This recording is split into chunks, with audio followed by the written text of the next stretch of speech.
बिहार में एसआईआर की draft list में गलत तस्वीरें और मरे हुए लोग भी शामिल।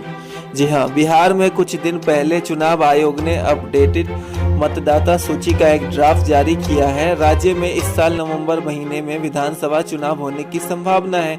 इससे पहले चुनाव आयोग ने 1 महीने तक राज्य में चले वोटरों के रिवीजन के बाद ये ड्राफ्ट लिस्ट जारी की है, लेकिन विपक्षी दलों और चुनाव के मुद्दे पर काम करने वाले संगठनों का कहना है कि यह प्रक्रिया जल्दबाजी में की गई है। बिहार के कई मतदाताओं ने स्टार न्यूज को बताया कि ड्राफ्ट सूची में गलत तस्वीरें हैं और इसमें ऐसे भी लोगों के नाम मौजूद हैं जो अब जिंदा नहीं है।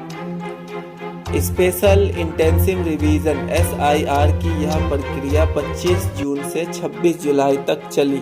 चुनाव आयोग का कहना है कि इस दौरान उसके अधिकारी राज्य के 7.89 करोड़ रजिस्टर्ड मतदाताओं के घर गए हैं और उनकी जानकारी की पुष्टि की है। चुनाव आयोग के मुताबिक राज्य में ऐसा रिवीजन पिछली बार साल 2003 में हुआ था, इसलिए अपडेट जरूरी था।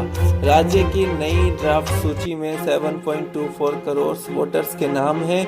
यह संख्या राज्य में पहले रजिस्टर्ड वोटरों की संख्या से करीब 65 लाख कम है। चुनाव आयोग का कहना है कि हटाए गए नामों में 22 लाख ऐसे हैं जिनकी मौत हो चुकी है। 7 लाख ऐसे लोग हैं जिनका नाम एक से ज्यादा जगहों पर वोटर के तौर पर मौजूद है और 36 लाख लोग ऐसे हैं जो राज्य से बाहर चले गए हैं। इस ड्राफ्ट में सुधार के लिए 1 सितंबर तक आवेदन किया जा सकता है। इसके लिए अब तक 1.65 लाख से ज्यादा आवेदन मिल चुके हैं।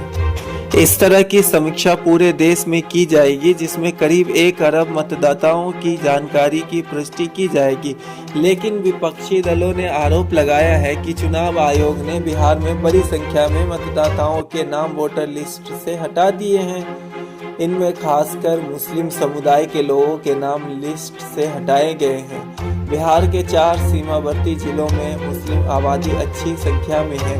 विपक्षी दलों का आरोप है कि सत्ता पर काबिज भारतीय जनता पार्टी यानी बीजेपी को आने वाले चुनाव में फायदा पहुंचाने के लिए ऐसा किया गया है। चुनाव आयोग और बीजेपी ने विपक्ष के इन आरोपों को खारिज किया है।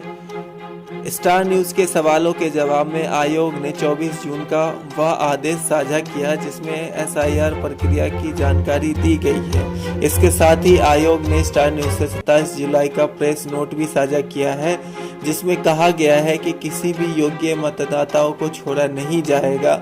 आयोग ने अपने जवाब में यह भी कहा कि इसके अलावा आयोग किसी भी भ्रामक जानकारी या बिना आधार के लगाए गए आरोपों के लिए जिम्मेदार नहीं है, जिन्हें कुछ लोग अपने स्वार्थ के लिए फैला रहे हैं।